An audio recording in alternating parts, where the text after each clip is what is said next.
Hello and welcome back to Tommy's Top Picks Weekly Roundup podcast, episode 188. I'm your host, Tommy, joined by John. How's it going? Good. Spider-Man's crashing, but it's fun. I was just like, good. And a reminder that it's a game. Yeah, it is a game. How much is it crashing? A lot? A little? No. We'll talk about it. We'll find out. We'll find out. But first, what we played this week. We played Magic. I told you we would. We went to a fighting game tournament and we played Magic instead. That's kind of like fighting game. Yeah, it is. There's some punches thrown. Yeah. And blue is the saltiest color. Definitely. Blue is still the saltiest color. Another table, another different set of people. Yep. And blue still made someone rage quit. Yep. It was a table of 4. I was playing Aragorn. You were playing Vivi. Forget the other 2. One was Sonic. Yeah, and Sonic then was the salty deck. Yeah. And then, the other guy quit because he couldn't do anything. I couldn't even remember what he exactly. It doesn't. Yeah. It was, I think it was Rakdos. Might have been. He didn't do much though. No. He was shut down a lot by the Sonic player. Yeah. It was kind of normal, actually. I didn't see anything unusual in that game. No. Just was a fairly standard game, a little bit mismatched on the decks because Tommy and I were both playing borrowed decks that we didn't know. And then they both knew their decks and had more powerful decks, but obviously the one was the most powerful and control-y, and the other player got upset by that. Yep. And they're good friends, apparently. They were the ones that got all salty and upset, and we were like, okay, well, cool. We played, and then he won. And this is why I don't play Commander. Yeah. But, I don't know. It was still fun, though. Playing Magic's always fun. I didn't mind. I was just like, oh, he got salty. That's unfortunate. And I was it like, happens. well, I guess part I'm of Magic. Done. Yeah, it's like I'm done playing now. Yeah.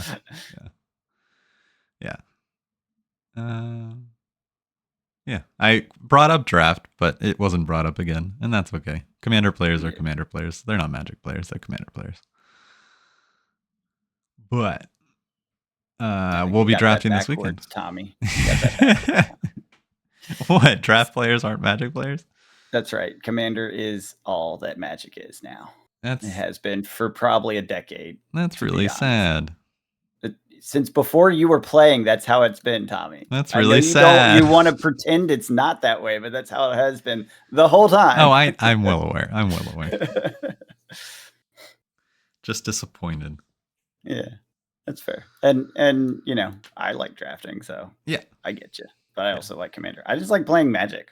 No, that's fair. I will pick. I don't really give a crap. Give me a format. Yeah. Winston, two card pick. Commander draft. Let's combine them.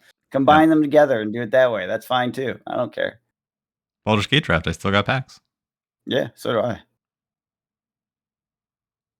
I actually enjoyed that draft. Yeah, no, that's a ton of fun. Those draft boxes, if we want to pivot into the market, those draft boxes, those are doing okay. I bet. They're a fairly unique format. Like there's only a few things that do that. So actually, for Commander Draft, they may be the only product, right? That's a Commander Draft, or no, Commander Masters. Oh yeah, duh. And Commander Legends. Yeah, that's right. That was like the whole idea, was that it was kind of a spin-off of that format structure. Yeah. 173 for a draft box. Finally moving up. Mm-hmm. Set box, I think, was struggling. No, it's a 200. Why? Why are you paying more for a set box? Because the card rarity. It's the same thing as always. I know you think people draft, but they don't, Tommy. They don't.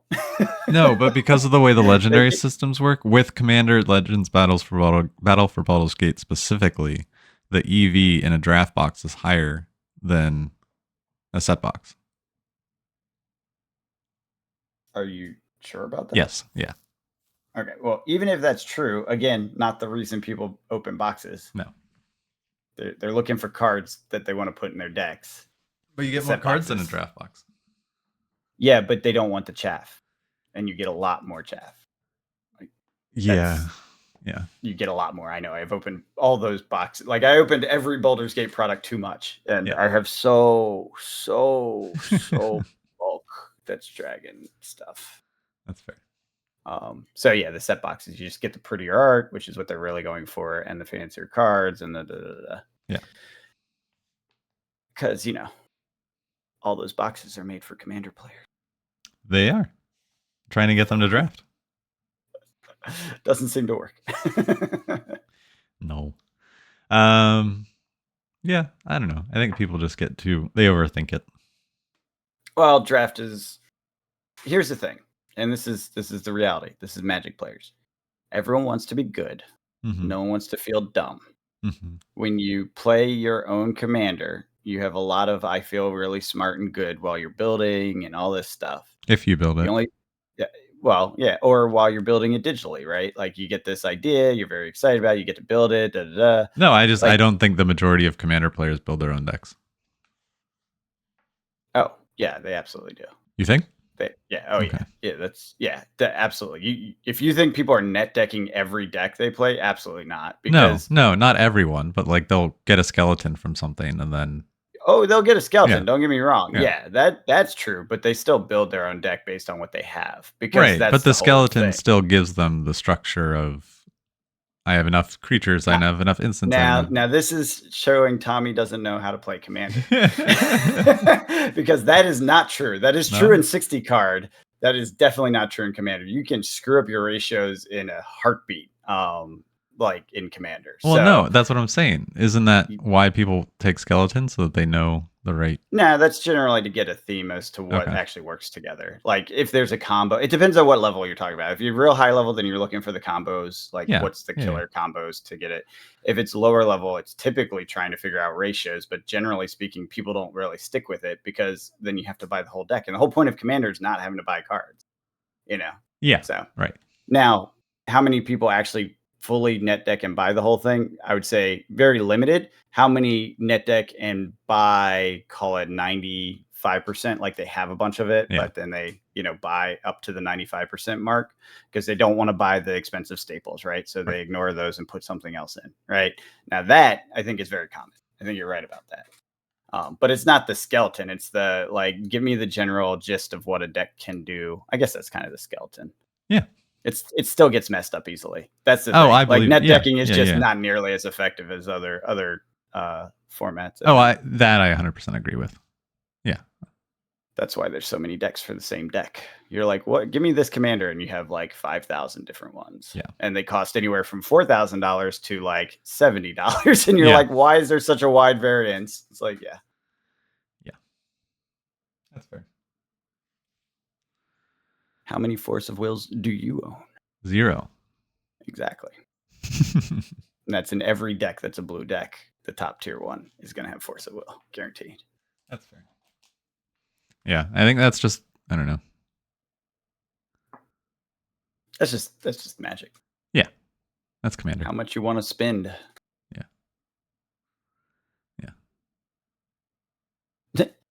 What? I just saw your note on market. Boring. Oh, I thought you wrote that. I didn't write that. I didn't write that. Oh. Or maybe I did last time. I don't know. I think you did. Is that from before? I think it was from before. I didn't touch it. Okay. Yeah, I didn't touch any of the top stuff. I just to touch on it real quick. Boring. It's boring. Things are calming down or trending down, which makes sense. We've been going up for a long time. More stuff is coming to market. I noticed in a couple things like Bloomburrow. I think last time we talked, there was 30 something or less collector boxes, and now there's over 100, and that pushed it down to 800, which is surprising that it didn't drop further. Crashed. Really? Yeah. I mean, its peak was 1,400. I think this qualifies as a crash. You can get it for 1,100 now. I'd say so. I mean, that's what.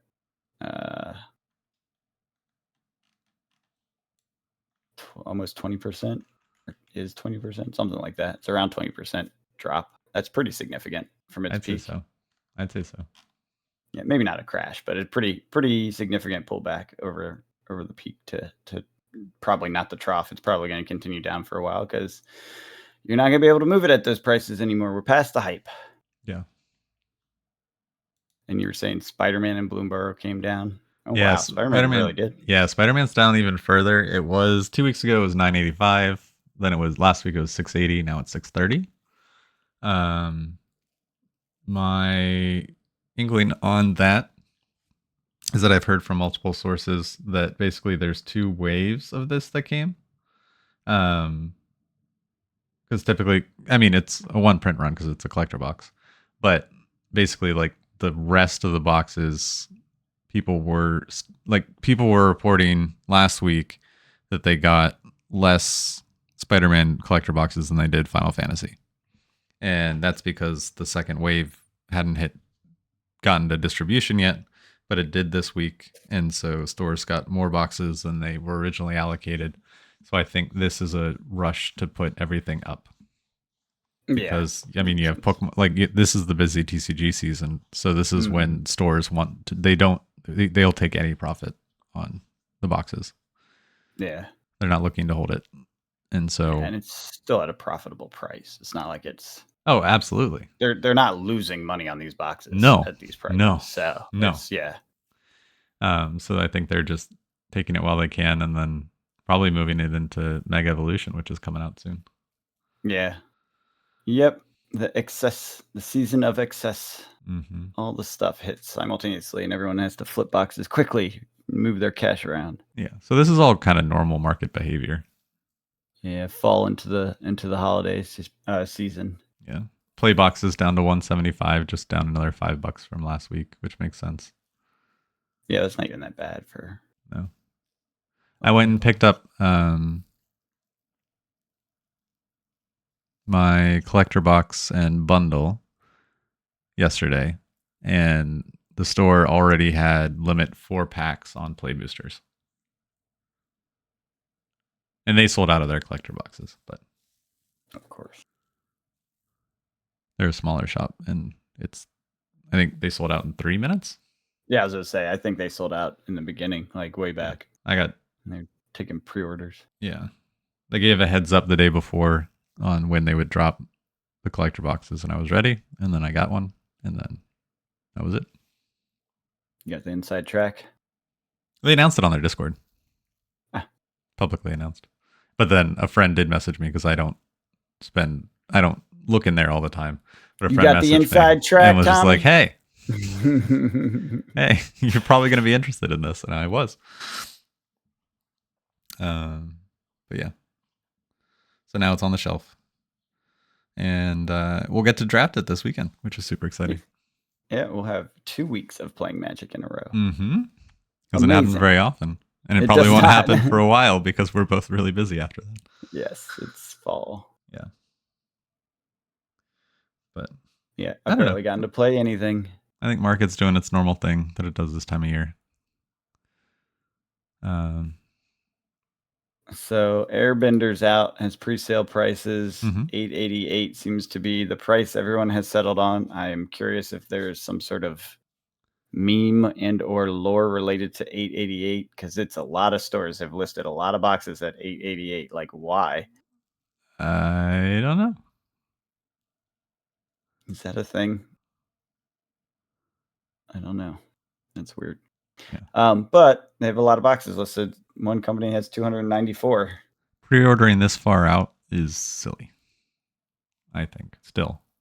Yeah, I agree. I think the prices are silly at this level, this early on. I don't know if we know anything about anything yet. No. Even if we do, I just don't, yeah. Because, I mean, think about all the people that pre-ordered Spider-Man. Up to $1,000. Yep. Do you think those people are trying to cancel their orders? I think so. Oh, it's probably too late for that. Yeah. Yeah. I don't know. I'm back. I don't know. I only pre-order from places that I know that I'm guaranteed the product. Yeah. Tommy, you should have just put a big clickbait title, TCG market total collapse. Total collapse. Total collapse down to 600. Yeah, because Spider-Man is the market. That's right. That's right. It's the current hopium hype cycle is Spider-Man, right? Yeah, And it has totally collapsed from 1,000 to 600. and 40, 30. Full collapse. Yeah. Yeah, I don't really see much happening in any of this. You said Bloomberg is down, but it doesn't actually look down. It looks like it's just kind of floating flat. Yeah, because I don't think it got bought up to 900 something. And then it may just not have had sales at that point, and then more came to market. Oh, I That's see. probably what happened. There was a listing price, but not actually anything The highest, closed at that the level. lowest ask was that level. Got it. Yeah. So if you see like a blank,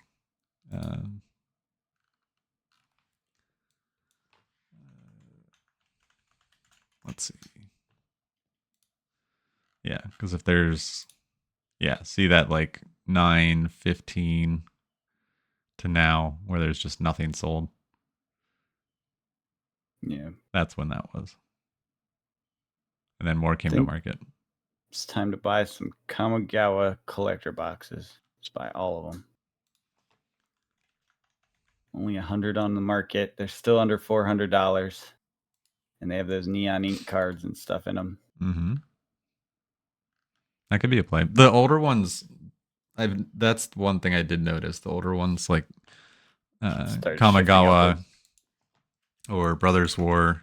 Yeah, Brothers War over 400 is crazy to me because that was hated for a long time. Yeah, 450.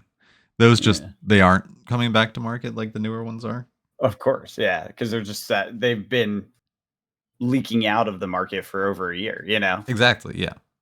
So I think now we're just in the phase of okay, things have appreciated, people are taking profits. Mm-hmm. But then actual consolidation. Yeah. So now you have people that are now their floor is higher. So they're not going to let it go for MH2 collector, same thing. It's still under 400 and it seems to have flatlined here. It's only 84 on the market though. And I don't know how many more would come to market. Just buy up some of these and Brothers War is 55 on the market.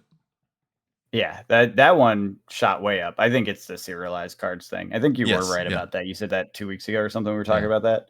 Yeah, I think it does matter. I think it does matter. I think you're right. It just it strengthens. It gives a baseline value that just ticks up as the market ticks up. Period. Yeah, it's just the and I think it's similar to IP, right? Because IP has specialized cards. It's which not are really close the enough. Serial. Exactly. That's my point. It's not the serial. It's the very rare you can only get this art in that box, right? Yeah. That's the thing. Yeah. It's serialized as a representation of that, but also IP specific special cards. That's also the thing, I think. Yeah. So I think it's a combination. It's basically the specialness of what could be in there, you know? Yeah. Those stay special. The chase. Yeah. The chase. It's always about the chase. Huh. Oh, Japanese. God damn it. I hate that. Yeah. I am still bullish on play boxes though. Especially in the recent year, just because a lot of them now there's still time for it to be corrected because they'll probably print it for what, 3 years, 4 years, 3 years because standard's 3 years except for foundations, which is 5. And I doubt they'll print it that whole time. Right, that's what I'm saying. Yeah. And especially like the sets that are less in demand, I think there'll just be. I think we're in an era where less cards are printed than like when we started collecting in the early 2000s, 2020s. For sure. That is absolutely true. Like there are less play boxes being made than draft and set combined. Yeah, because it takes a while for it all to trickle out of the market in the singles, and that's really what's driving the core of it, right? Yeah. For the standard, for example. Yeah. Yeah. I'm having a hard time with this. I have to admit, I'm looking at these boxes and I'm like, I want to open a collector's box, but there's none that I want to open for these prices. Yep. Anything that's below like 400 is like where I would potentially pay to open something. And all the things that are below 400 are kind of the crappy ones I don't want to open. Yeah. Yeah. How is 400 the new price, Tommy? I don't like it. I'm not okay with it. It's changing. Things are changing. I don't like it. Yeah. Yeah, I'm definitely not as active a buyer right now. That's for sure. Yeah. As I was at the beginning of the year. There's just not as much worth buying, in my opinion. No. I'm investing elsewhere. Yeah. At the moment. And I was really hoping that Pokemon would take a downturn with this new set being in the new block. As we say, are we seeing signs that it is not? Yeah. They're doing the enhanced booster box thing again. So there's the enhanced version with the promo and then the non-enhanced. Are they actually different SKUs this time? Yeah, they are. Oh, thank God they fixed that at least. Yeah, only a $20 difference. 300 and 280, but MSRP is 161. So I don't get that. $20 for a known card. It's not even like a surprise, is it? The box topper? Nope, it's always the same. Is that card worth $20? Let's see.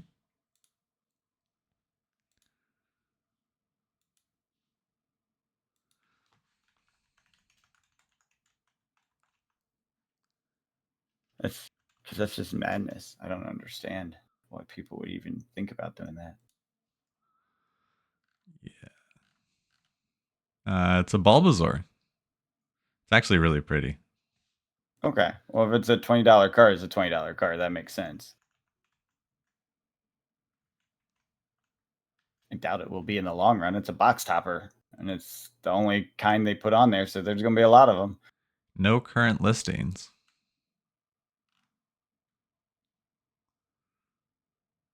Oh, and it does come out next week. Never mind. It's coming out right now. That's why stores are going to have a lot of big bills. It sold 7 copies so far. They are going to have a lot of big bills. Sold 7 copies. $48 to $55. I can't imagine that holds up post release. No. It's a very pretty card, though. Holds up very long. Okay, that's kind of cool looking. And the Bulbasaur is pretty cute looking. Mm-hmm. It's a good box topper. It's a good box topper, yes. Got the Elite Trainer boxes, Build and Battle, booster bundles, the usual stuff. Yeah, I don't know. I miss cheap Pokemon boxes. You miss them? What do you mean by that? I don't know. I miss looking at all of them on my shelf. You miss your... What? I miss the shelf. All right, you got to explore this feeling with me here, Tommy. What does that mean? You miss your shelf? It's a shelf, Tommy. I know. You have an emotional connection to looking up and seeing large amounts of cardboard? Yes. Tommy, you may have gotten addicted. That's why I moved it That's why I moved it so I don't see it every day. Yeah, you may have gotten sucked into the hype. Yeah. Tommy. But that's why I haven't acted on it in a while, which is good. It's good. In a while, it's like as his hand shakes and he goes for the mouse to click and buy something. No. The last Pokemon, the only Pokemon thing I own right now is the case of Journey Together. And that I got at 185, and I feel good about that because that's pretty close to MSRP. As I say, I think I own more Pokemon than you right now. You do. I have multiple cases sitting around. I only have one.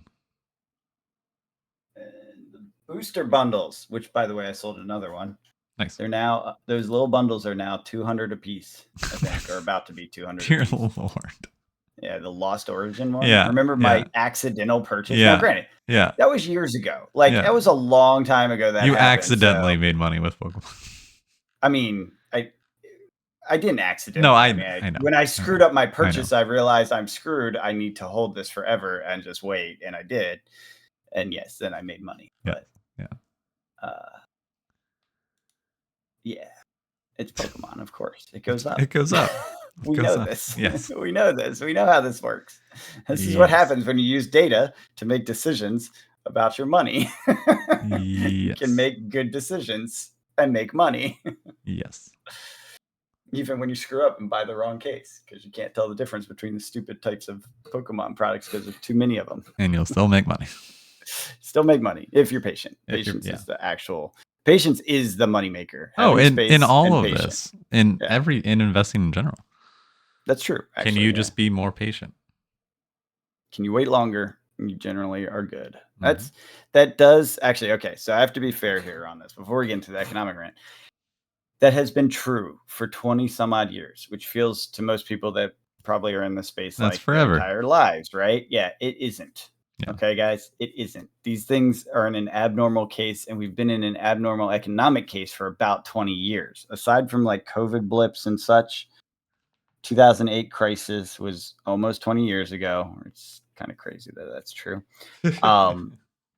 And even before that, there was kind of the beginning of the upward movement of the economy and the stabilized non-business cycle based economy. There used to be a business cycle that was like every 4 years, whatever. It kind of changed the amount of time, but essentially you'd have a really significant crash and pullback and reset every X number of years. It was around 4 for a long time, but that is gone since that era, which is kind of predates me in markets, right? So it feels like for everyone of this generation, markets always just go up. Well, guess what? That is not true. And it can change and it will happen eventually where that does come back. And then we will feel the pain of, the days before this. Now, what that looks like and how we get there, that's a big mysterious road and uncertain path to get there. But just because historically, in the last 20 years, it always goes up, doesn't mean it will always go up. So don't never leverage, never overexpose yourself, because who knows when that crash comes, Make sure it's stuff you don't mind having on your shelf and that you love, like Tommy's obsession with his boxes on his shelf. And it's not like the MetaZoo boxes that are down in the basement in a box. Box of shame. Box of shame. I think it still has box of shame written on it. I bet. It's a big box. Yeah, you did buy a lot of stuff, and then you never got rid of it. That was the part I never understood. Like, why didn't you sell it? One day, maybe. Yeah, but like, it's kind of too late at this point. No, I know. That's why I said one day, maybe. Yeah, I'm just looking at my shelf to see what I have that's still a box of shame. I got rid of most of my box of shame. I think I have one box of Cryptic, and then I have some Genesis. I think I got rid of all my MetaZoo finally. It also just reminds me. I have some singles. It keeps me in check every time I go down to the shelf. To not buy all this crazy stuff out there. Yeah. Yeah. It's a good reminder to not buy Magic or Pokemon. It was a good time. Yeah. No, it was fun. Yeah. And I ultimately think we both made more money than we lost. So yes, 100%. So who cares? Yeah. It's like, yeah, you take a risk. Some of them don't work out. Some of them do. As long as you're making out with the positive more often than the negative, you're doing it right. Yeah. I mean, I think that's that and Fab, a little bit of Fab. But I think overall, I came out okay with Fab. Fab is definitely my biggest box of shame. Like, as far as money still sitting on a shelf. And someday they'll sell or they won't, or the game will collapse and I'll just have a bunch of boxes of shame on my shelf. Yeah. I don't have too many boxes. I had a bunch of singles that I sold. Yeah. Well, and that's the thing. Like, I'm not even sure. I definitely, like, if I exclude the stuff that could still sell at some point at some price, which I don't know what it is, then I think I'm in the positive on Fab, because I did sell most of my stuff. I might be a little negative. It's hard to tell. I'd have to actually go back and look at some stuff, because some of it I remember buying at the hype cycle. So some of that probably just was like a loss in general. Yeah. I'd have to look back, because there's definitely some cold foils I remember buying at the hype that are, I don't remember how much I paid. I paid stupid amounts for them and then sold them at way less. Now that I think about the cold foils, once you said the singles, I'm like, oh shit, yeah, the singles actually is probably you bought where a lot I of got singles. the most screwed. Yeah, because I bought a lot of the singles. Like the boxes, I think I did okay on. Like I know some stuff I got ended up losing on, but generally the biggest losses are unsold, so they could end up being neutral and or not losses if the game sticks around and the prices go up eventually. But the singles, I definitely locked in losses because I sold all that stuff. So yeah, poor Fab. You did me dirty. It's okay. It's fine. Like I said, I had fun. Yeah. Yeah. Definitely made my money back flipping Pokemon and Magic though. Yes. Because the entire amount I spent on Fab, I know because I know how much I got set aside for that when I started, is just a little bit more than what I made last year from the shop in profit. And Yeah. that's posts, like that's profit, and that's actual accurate profit, not like I assume this is profit. This is like the expenses taken into account. So it's like, and I've done this for a couple years now, so I know I've made more than that loss, but it is, yeah, interesting. Yeah. It's been a fun hobby. Never thought I'd make a lot of money at it. I made some money at it. Yeah, I mean, making any money on a hobby is fine. Well, not only that, but like, you know what this actually did for me? It scratched the itch. I've wanted to do a logistics based business since I heard about drop shipping like 20 years ago. Yeah. I was like, I wonder how that works. That sounds like something I'd enjoy. And I did to a degree. And then I was like, holy crap, I have cardboard everywhere. Yeah. I was like, okay, I don't enjoy it as much as I thought I would once I saw how much cardboard I had everywhere. I still have piles of boxes in my office. Like, it's ridiculous. So I can sell boxes if a sale comes through. Yeah. I need to clean this crap up. I've been trying for years to get rid of enough stuff. Yeah. It's and I try to, okay. You know what my real box of shame is? What? My singles. All of the chaff I have, all of the comments, all you know how many. That is my true shame, is all of these 800 count, the little white boxes or whatever they call long boxes. I have so many just looking around. It's got to be. I have at least like 40 within visual sight of me right now. It's stupid. I have so many of these things, and they're all filled with garbage. Like, it's just pure garbage. I've gone through almost all of them. Some of them I haven't because I gave up after a while, but like tens of thousands of cards I went through to find anything over 20 cents not in those boxes, unless they're spiked to 20 cents since then. You know what I mean? It's like not worth going through again just to find the 120-cent card. Like, it is nothing but garbage sitting around, and I should probably sell it as bulk, or like do those eBay kits. You know how people do sets that you can get some stuff. I don't know, something like that, because I have so much bulk sitting around. It's a fire hazard, Tommy. My house would go up like a torch. You're not alone. You're not alone. And that stuff's not even in the shop. It's not even worth having. Like, the shop is a whole nother set of tens of thousands of cards, right? Although I think it's less than 10,000 now. I think I've actually gone below that finally. And that's, I feel good about. Like that, I sell those pretty regularly. They, I put out some shipments every day, every couple days, whatever. But the bulk that is not in the shop and not worth putting in the shop is out of control. I should just put it all in there. I should just go and hammer the app with it and just mark everything as 20 cents. You know? I did that. So much. It's so much. I did that with Fab and put everything at 25 cents minimum. Yeah. And I was actually selling a bunch of those because people will get like the Majestics and then the 25-cent commons will go. Yeah. Yeah. Yeah. I sold. Actually, no, I don't know if I have Fab. No, I got rid of the Fab. Actually, I tossed a lot of the commons, all the Garbo stuff they had. You gave it to me. I sorted it. I gave you some. Oh, geez, some. That was a giant ass box. I gave you some. I promise that was not all of it at all. That was not even close to all of it, Tommy. I spent like 2 weeks sorting all that. Threw away more than I gave you. I just started to feel bad as I was throwing it away, and I was like, Tommy, do you want this? And you were like, yeah. I was like, okay, good. I don't have to go through it anymore.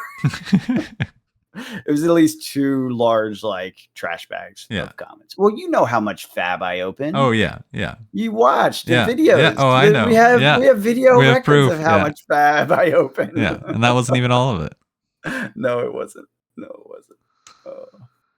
Yeah, that I had to get rid of just out of pure annoyance of how much, like, the Magic stuff. I'm like, okay, maybe one day I'll go through and I'll take some of these cards and put them in my collection. Yeah. Or maybe, and I do every once in a while, I'll be looking for a card and I'll be like, oh, I have to have this card. I'm not paying, $2 to get Yeah. this 1 cent card. I Yeah. have it somewhere. And I'll just go through the bulk, and it's not very well sorted. It's kind of sorted by set. I'll just go through the bulk looking for it. And oftentimes I find it for my commander decks. It happens. Like, it's pretty regular that I'll find the card I'm looking for. That's funny. So yeah, it is somewhat useful, but it's definitely not worth keeping. I just need to figure out what to do with it. I think what I'll do if I'm going to do that 20 cent thing I just described is I will reorganize the whole shop, because currently my organization is fine and I like it the way it is, well enough. But if I was going to do all this bulk garbage, I'd probably just want to redo it by like pure alphabetical. Yeah. No, that makes It sense. it's way easier because I did that with subsets. I did it with my Like no sets, just alphabetical. yes, pure alphabetical, and then it ends up being easier because you Yeah. can then sort through the alpha of that as long as it's actual alphabetical. So like all of the whatever elf is in the exact same spot. If they're split up, that's less useful. So you have to do That's like fair. it's harder, but it is way more useful. I did it for what was it? A bunch of the sorcery cards and and what I have left of Flesh and Blood that's still there. Yeah. It's just pure alpha, and it's easy to find any card. Now, granted, with this many cards, it's hard to say, and the reprints and stuff that might actually Yeah. end up being a pain in the ass. Shipping the wrong version. I don't really care about Yeah. that, and neither do most people. Actually, Yeah. I've I found believe it. that. I've gotten a few complaints here and there, and then I just go find the right version and send it to them and be like, Yeah. have a free penny card that you paid Yeah. 25 cents for. Like, Yeah. I'm happy to send you a second one. Yeah. It's fine. Yeah. You just got rid of more bulk for me. Yeah. So Cool. Maybe I'll turn my store back on eventually. you still have it off. I thought you were turning it on and off as you could. Oh yeah, that's right. Yeah. You were dealing with life stuff. You turned it off for that. Yeah. Still dealing with life stuff, unfortunately, and work stuff. So, Yeah. but November, when we get back from Scotland, then I'll have my life will be able to do that again. So you say. Yeah. Well, that's the prediction at the current Well, time. good. Well, that's all I got on my collection of stuff. Cool. Did you want to dive into the economics? Yeah, I can talk about some stuff. There's a couple things. It's not good news, so if you hate bad news, but there is some Marvel news involved in this that I thought was interesting, so I threw that in there too.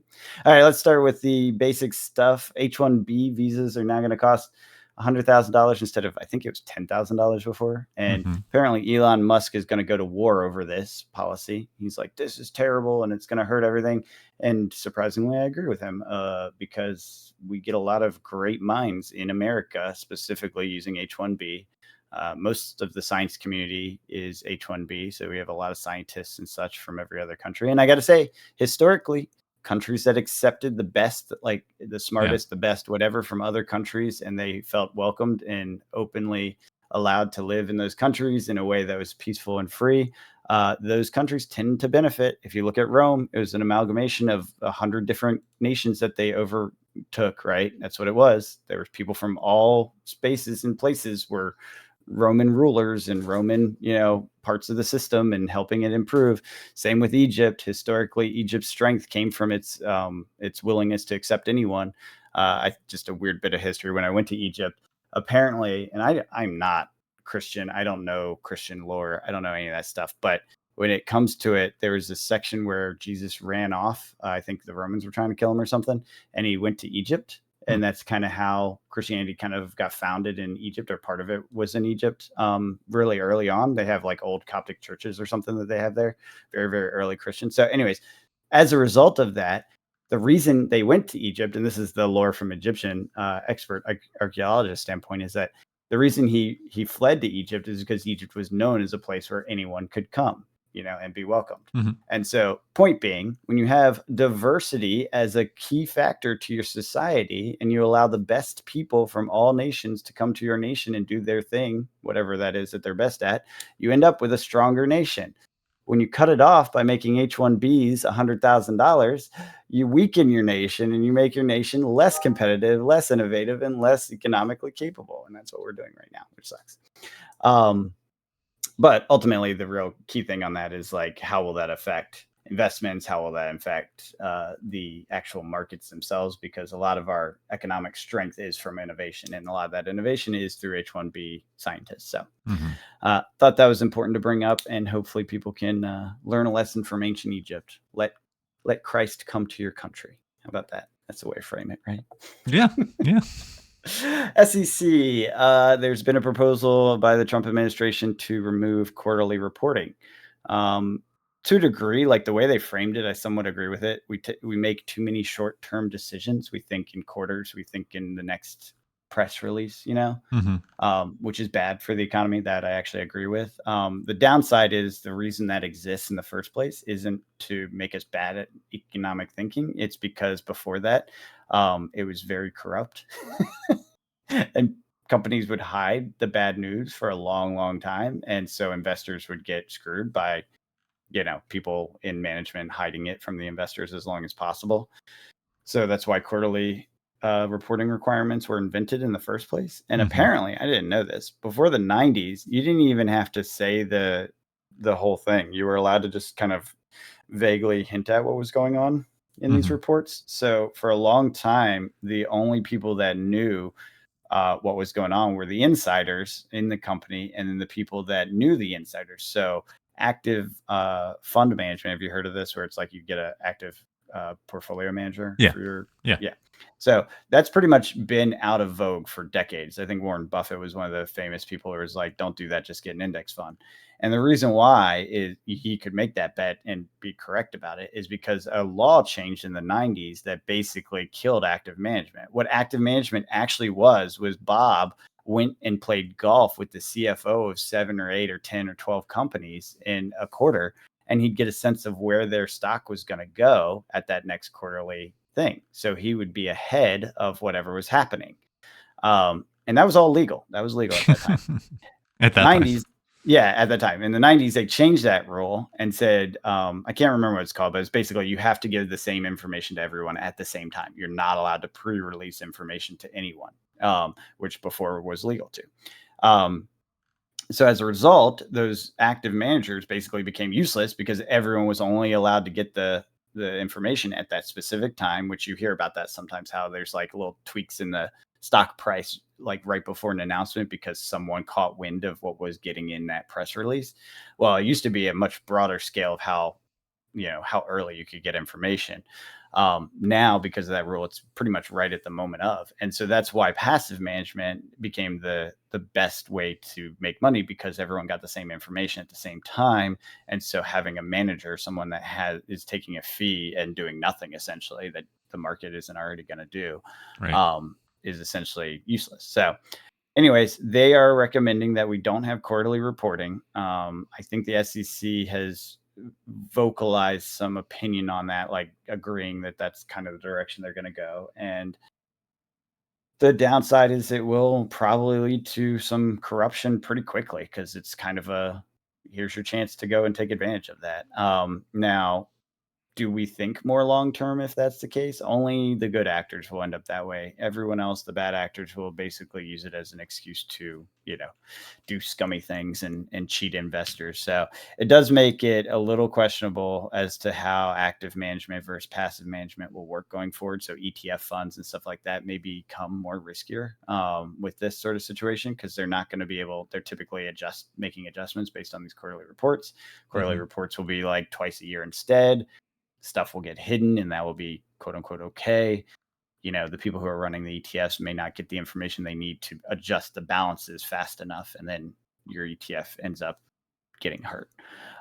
So keep that in mind for your equity investments as this rolls out. I don't see it having a major impact for probably the next couple of years, because they have to do the rules, they have to do public statements, they have to do this, that. It's a whole process to make this actually change.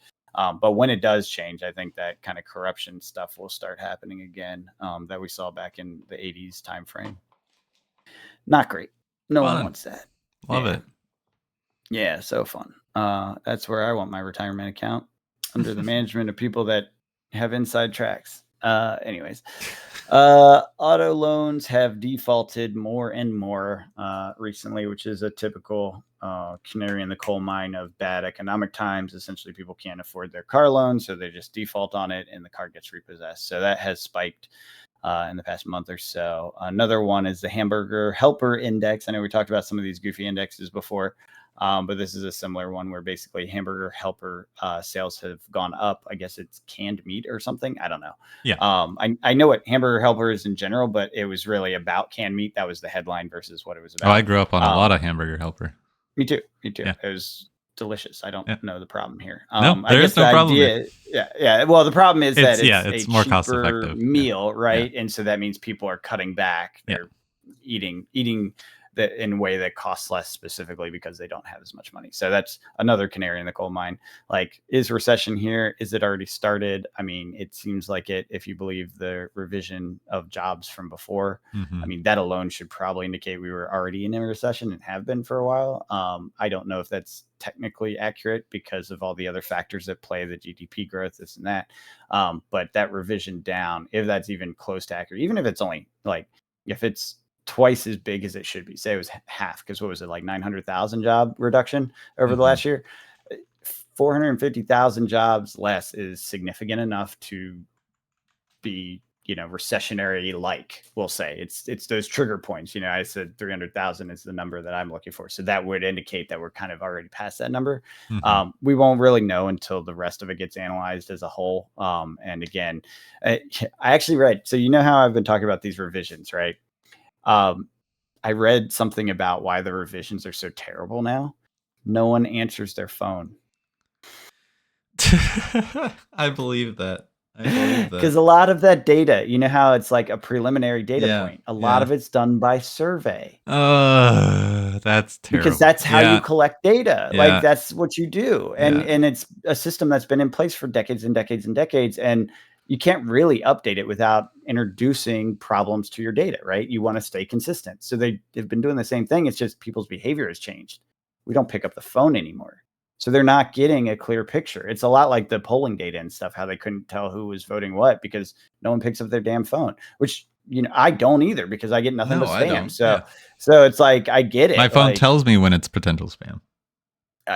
Even when it doesn't, like, there's all like, I have spam filters in my phone and it catches most of it, but there's still 90% of the time I feel like I'm not getting a call from someone I actually care about.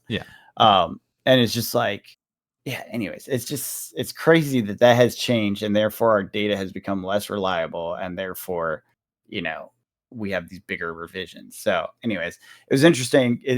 How I was complaining it might be political last week. Well, it might be less political than I was indicating, is what I'm saying. I dug into it a little bit, and it may be that no one picks up their fucking phone, which is like believable. I actually believe that. I'm like, oh, yeah, that checks out. That actually checks out. Oh crap, our data has been bad. So that's kind of where I'm at with that. We'll see. I'll continue to look into it, and if I hear anything else or see anything else. But anyways, hamburger helper index and the auto loan index are both indicators that don't require people picking up phones.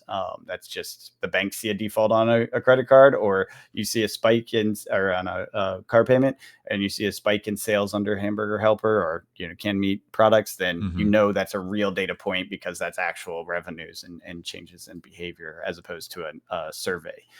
So both signs that are like, we may actually be in that recessionary period or starting it. This one's less fun. Sorry, it is the Marvel news, Tommy. Marvel is moving 20,000 jobs to Germany. They basically want to move, I think, the movie studio stuff out of America. I guess they're getting too much heat or something. I don't know. It's tied to Disney, and there's been a bunch of heat around Disney and their licenses and all that stuff.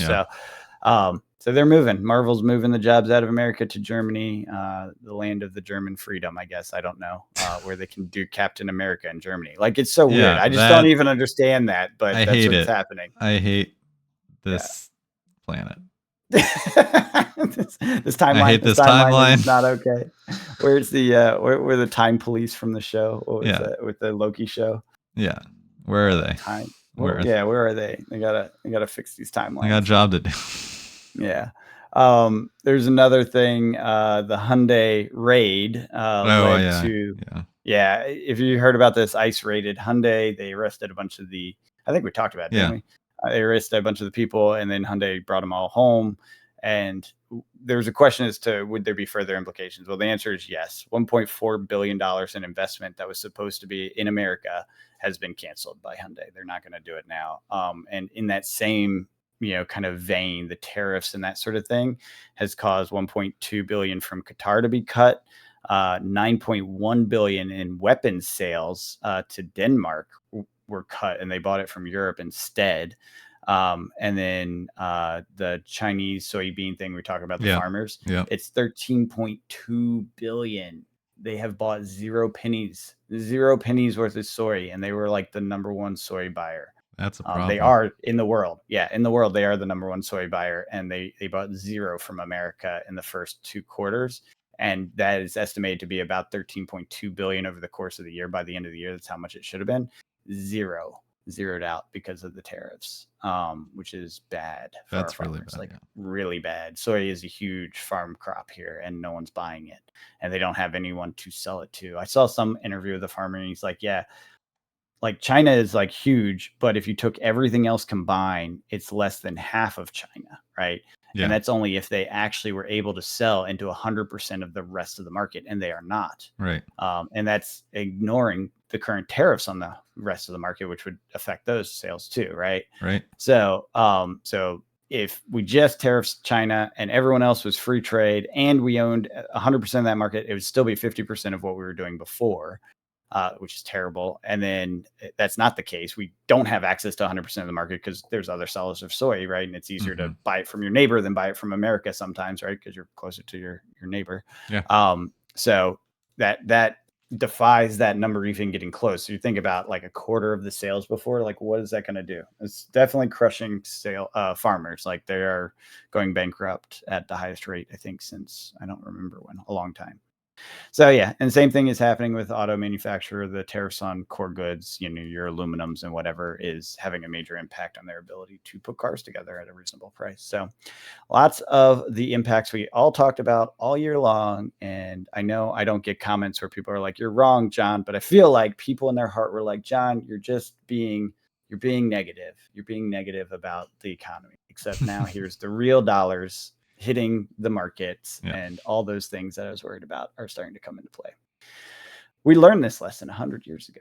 We've been here before. We're going Everyone in circles. knows this. Everyone knows this that is educated in economics. You don't do tariffs. Free trade. The whole reason we have global free trade. And yes, there are negative externalities. I'm not denying that, like, the transmission of manufacturing jobs overseas hurt America. It did. Like, we should do stuff about that. But tariffs is not the thing we should do. Yeah. It is not working. It is not increasing manufacturing here. It is not going to bring jobs back here. And it is going to wreck our economy even more. And that's what we're seeing. So I get it. I understand the frustrations. I get why people, voted for this and thought it would be okay. But the decisions were written out before he was elected, what he wanted to do. We knew this was coming. He talked about it before he was elected. And now we're here. And it is bad. And it's going to continue to be bad until, I guess he transitions out of office or something happens. And that's all I got for economic. Cool. I did notice there is one old collector box that's still climbing. Oh, yeah. The first Lord of the Rings box. Does that count as old? I guess it does. Yes. Yeah. It's over 1,200 now. Nice. Technically, Doctor Who is also climbing. It has not come down. True. There's a few. There's a few that are like bubbled out at the Yeah. top and just sitting flat. I think those are the ones that just the supply is gone. Yeah, it's like they're old. The supply is gone. The demand isn't really going up, but over No. time, it just slowly disappears. Yeah. There's no big spikes in sales. Yeah. But cool. Well, if the world's still spinning next week, we'll catch you guys later. Have a good one.